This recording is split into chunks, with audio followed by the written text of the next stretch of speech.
Assalamualaikum warahmatullahi wabarakatuh. Semoga Allah melimpahkan keselamatan dan rahmat-Nya untukmu. Kita ketemu lagi ruang kelas 4, kelas yang kreatif dan menyenangkan.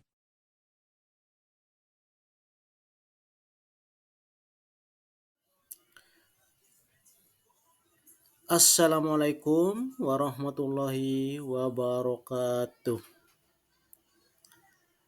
Selamat pagi. Kali ini,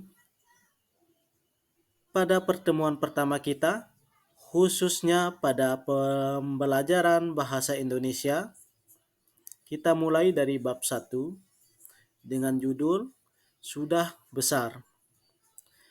Saya harap para siswa dan siswi memperhatikan apa yang saya sampaikan melalui video ini.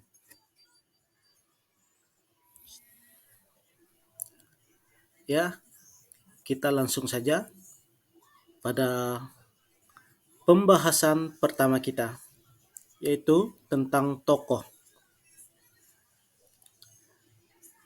Tokoh di sini diartikan sebagai pelaku yang menjalankan peristiwa dalam cerita.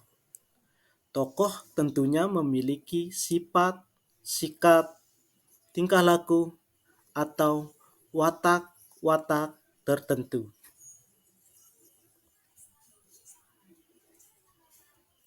Selanjutnya, yang kedua, ide pokok. Kita akan bahas tentang ide pokok.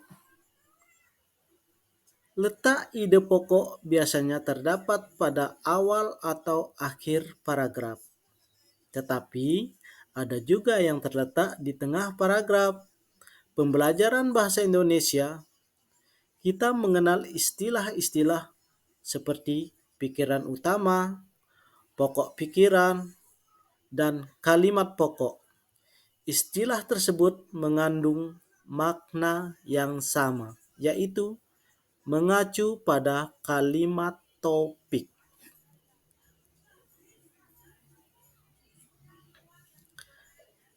Selanjutnya, setelah kita mengetahui letak ide pokok, nah sekarang kita akan mencari tahu cara menemukan ide pokok. Yang pertama, membaca paragraf dengan seksama.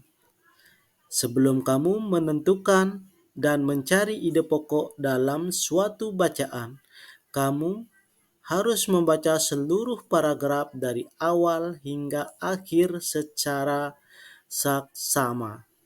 Yang kedua, menentukan kalimat utama dalam paragraf.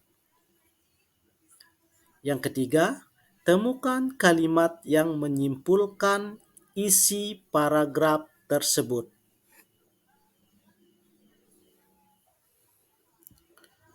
Nah, setelah kita mempelajari tokoh, ide pokok, dan cara menemukan ide pokok, selanjutnya kita akan beralih ke kalimat transitif.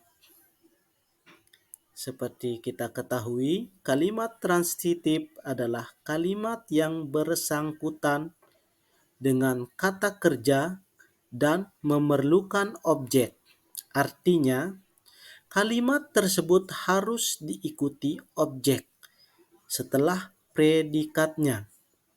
Kalimat aktif transitif merupakan kalimat yang memiliki subjek, predikat, objek, dan keterangan.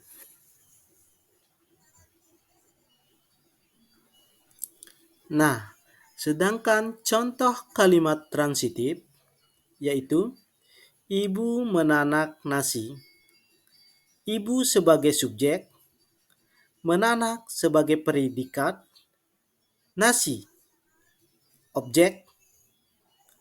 Contoh yang kedua, kusir mengendalikan kuda delman. Kusir sebagai subjek, mengendalikan sebagai predikat, kuda delman sebagai objek.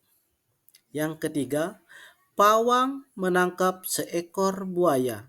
Pawang sebagai subjek, menangkap sebagai predikat, seekor buaya sebagai objek.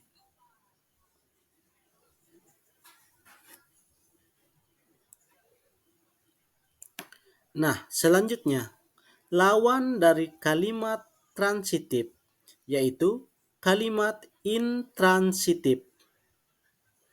Kalimat intransitif adalah kalimat yang tanpa objek langsung atau pelengkap. Kalimat tersebut sudah memiliki arti yang jelas tanpa objek. Kalimat ini memakai kata keterangan atau kata pelengkap di dalamnya, meskipun objeknya dihilangkan.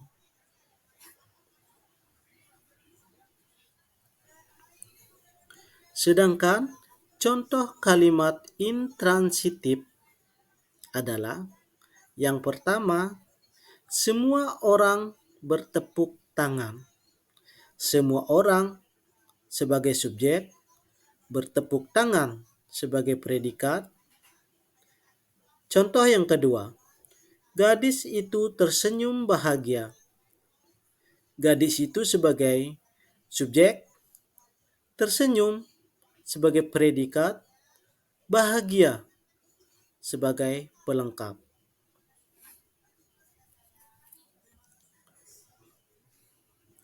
Nah, dari semua rangkaian materi yang pertama sampai yang terakhir tadi, tentunya ada kata-kata baru yang asing didengar oleh peserta didik. Nah, di sini, di materi berikut ini, kita akan membahas cara mencari kata baru di dalam kamus KBBI.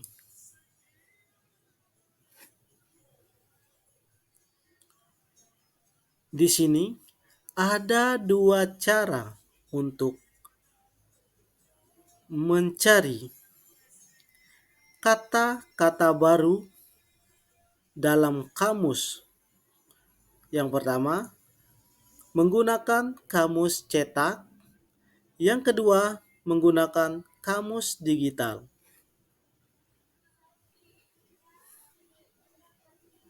Di sini kita menentukan cara mencari kata di dalam kamus, baik itu kamus cetak maupun kamus digital.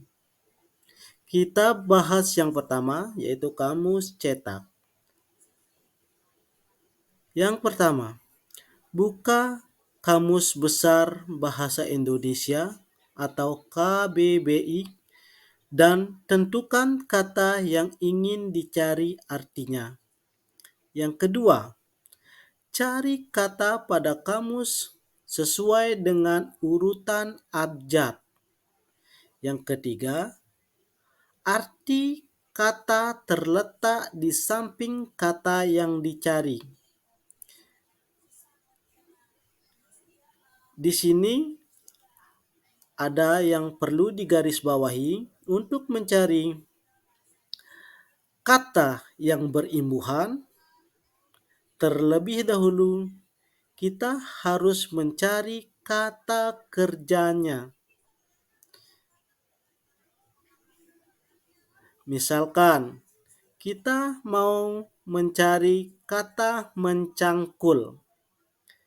Kita harus cari terlebih dahulu kata kerjanya, yaitu cangkul. Nah, sedangkan kamus digital, yang pertama, tentukan kata yang ingin dicari artinya.